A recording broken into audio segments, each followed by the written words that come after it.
kipimo changu na chako. Kuna watu Allah amewasifu ndani ya Qur'ani, amewasifu ndani ya Qur'ani. Watu hao ndio hizi zama tulizokuwa nazo mimi na wewe.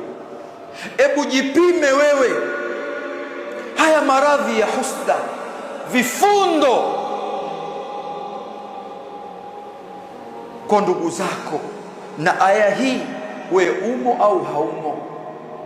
Allah anasema walladhina ja'u min ba'dihi, na wale ambao walokuja baada ya masahaba ridwanullahi alayhi, sifa yao usema rabbana ighfir lana, ewe Mola wetu samehe sisi, wa li ikhwanina alladhina sabaquna bil iman, wasamehe na ndugu zetu ambao walotangulia, walokufa, walokuwa katika imani,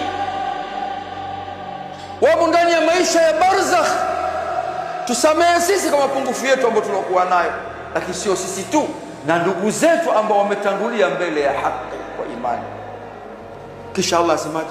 wala taj'al fi qulubina ghilla lilladhina amanu, ewe Allah usijalie katika nafsi zetu vifundo, chuki kwa ndugu zetu ambao tuko nao waliokuwa wameamini.